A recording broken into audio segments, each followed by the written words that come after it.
At andito nga na naman tayo kasi nga may pupuntahan na naman tayo at minabuti nga namin kumain na nga muna dito bago ang lahat. Pagkatapos kong kumain ay tinawag nga ako ni nanay dito dahil lumaambon daw kaya wag na daw kami tumuloy. Pero think positive pa rin ng mga person kaya for the go. Pagkatapos ko nga tingnan ng kalangitan sa harapan namin bahay, pinagmasdan ko naman dito sa likuran baka naman hindi naman dito umaambon. Huy! Kahit nga nagdidilim ang kalangitan ay minabuti pa din namin na ihanda ang aming mga dadalhin pagkain. Pati na rin itong mga nabili naming upuan sa online class. Huy! Online shopping yun! Sabi nga ni nanay ay medyo gumaganda na yung panahon kaya naman pinaligo na ako at pagkatapos kong maligo ay nakapagbihis na ako. Oh, sino ka dyan?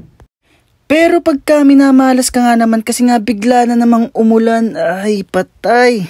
Naisipan kong kumuha na lamang ng tubig ngunit kusang lumiko ang kamay ko at ito ang nadampot. Wala akong kamalay-malay, nilagay pala nilang picture ko dito sa box ng donut. Huy! Hindi ikaw yan! Sa wakas nga ay tumila ng ulan at minabuti na nga namin maglakad. Pupunta nga pala kami sa sitio Mayaog ngayon at kasama ang aming tour guide for today's video. Huy! Nanay mo yan! Itong kapatid ko naman ay hindi ko alam anong pinaglalaban at patalikod ang lakad niya.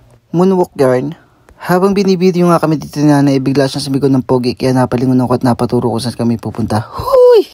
Dati nga pala kaming taga doon sa Mayaog at lumipat na nga lang kami dito sa Kalumangkas at matagal-tagal na rin kami hindi nakabisita kaya naisipan namin na pumunta ngayong araw na ito.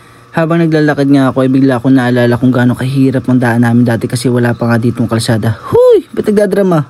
Habang nagdadrama nga ako ay bigla akong naisipan na magpakit na lamang sa camera para may pang may day ako mamaya. Huy! Sabi ni nanay doon na lamang daw siya magbibihis kasi nga baka daw abutin lamang kami ng ulan at mga basa lang kami. Tinatawanan pa kami dito ni nanay kasi mukha daw kami mga turistang hilaw taga dito lang din naman daw kami. Huy! Normal lang naman to. Tamang kwentuhan at tawanan lamang kami kahit tatalo lang kami at medyo malayo-layo na rin ang aming nalalakad. Napansin din namin na hindi na sementado ang aming tinatapakan. Habang nagpapakit nga ako dito sa camera bigla ako napansin kung bakit may kilik-kilik na damit si nanay. Naisip ko na lang na kaya ganyan baka siguro para hindi kami maligaw. Huy! Hindi! Sabi niya sa dami ba naman ng hawak niya kaya daw dyan na naman daw niya nilagay. Bumalik na nga rin pala si Cooper kasi akala niya hindi na kami tutuloy kasi sobrang bagal namin maglakad. Kitang-kita nga napagod na si Cooper kasi medyo pataas na yung aming dinadaanan. Habang palayo nga ng palayo ay paganda rin ng paganda yung view na nakikita namin dito. Habang pinagbabasdan ko nga itong napakagandang view bigla akong nakaisip ng caption na baka hindi tayo pinaglalaban ng taong mahal natin dahil mukha tayong kalaban. Huy! Tinalihan ko na nga rin pala si Cooper dahil pagod na para hilahin niya naman ako.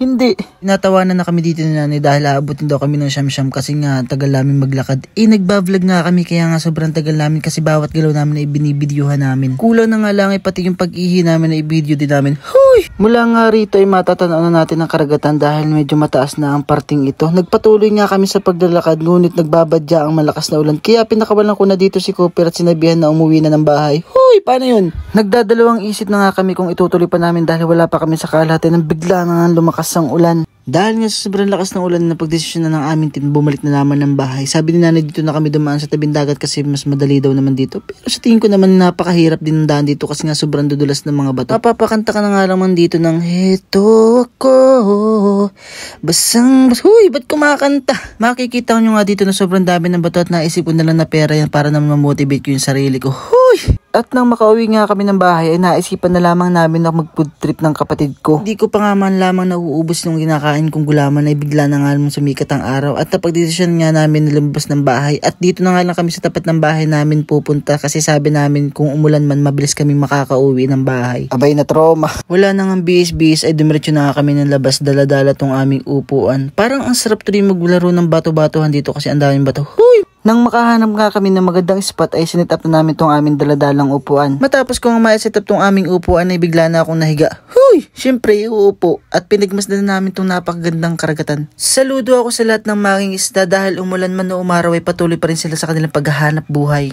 Hindi pa nga man lamang nag-iinit ako sa kinauupuan ay nagbabadya na naman ng isang malakas na ulan. Dahil nga sa nangyari sa amin kaninang umaga ay hindi na kami nagdalawang isip at umuwi na nga kami ng bahay. Lesson for today's video, pag dumidilim ang kalangitan ibig sabihin ay uulan. Wow! Salamat sa panonood. Bye!